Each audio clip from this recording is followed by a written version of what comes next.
আমি আজকে একটি চিকেনের রেসিপি করেছি। এখানে বেশি চিকেন নেই, 500 গ্রাম মতন চিকেন আছে। এটাকে আজকে আমি গ্রিন চিকেন বানাবো। এই গ্রিন চিকেন বানানোর জন্য আমার দেখুন এখানে আদা, রসুন আর কাঁচা লঙ্কা একসঙ্গে পেস্ট করে দিয়েছি। এখানে পেঁয়াজ আছে, পেঁয়াজটা আমি একটু নিয়েছি বেশি গ্রেভিটা হওয়ার জন্য। আর এখানে 2 চামচ ধনের গুঁড়ো আছে। আমি হলুদ গুঁড়োটা অল্পই নিয়েছি, হাফ চামচ, 4 চামচের। আর এখানে মাংসটা আছে 500 মতন, আর নুন নিয়েছি। এর মধ্যে আমি সর্ষের তেল দিয়ে দিচ্ছি 50 গ্রাম, দিয়ে আমি আজকে এই যে 1 বাটি ধনে পাতা বেটে রেখেছি, এটা আমি লাস্টে দিব।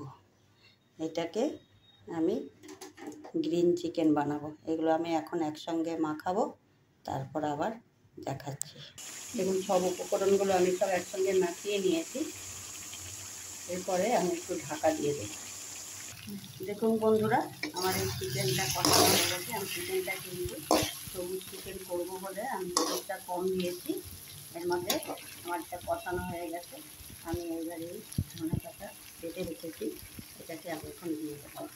দিয়ে এটাকে নাড়াচাড়া করে দিয়ে আমি নামিয়ে আমার এটা হয়ে গেছে। এর মধ্যে আমি একটু চিলি সস নিয়েছি, এটা চিলি সস দিব। এর মধ্যে কিছু টক কিছু দেইনি তো, ওই জন্য আমি চিলি সসটা দেবো। আর এই গ্রিন চিকেন করছি বলে আমি চিলি সসটা নিয়েছি। আমি এর মধ্যে গরম মশলাও দিলাম না, তাহলে এই ধনে পাতার গন্ধটা চলে যাবে, ফ্লেভারটা চলে যাবে গন্ধ পাতার, ধনে পাতার গন্ধটা। সেই জন্য আমি চিলি সসটা দিলাম এর মধ্যে। আছে, আমি এটা বন্ধ করে দেবো এখন গ্যাসটা। দেখুন ওই চিলি সসটা দিয়েছি তো একটু টক, সেই জন্য ব্যালেন্সের জন্য আমি একটুখানি চিনি দিলাম। এটাকে এখন নাড়াচাড়া করে দিয়ে আমি এখন নামিয়ে দেবো। এটা কিন্তু আমার হয়ে যায়। দেখুন আমার সবুজ chicken, hariyali chicken, green chicken কেমন হয়েছে। আমাকে সবাই লাইক করবেন, কমেন্ট দিবেন, সাবস্ক্রাইব করবেন। আর কেমন হয়েছে একটু বলবেনও, তাতে আমি আরও খুশি পাবো, আরও ভালো ভালো ভিডিও দেখাতে পারবো। এই ভিডিওটা আমার আজকের মতো এখানেই কমপ্লিট।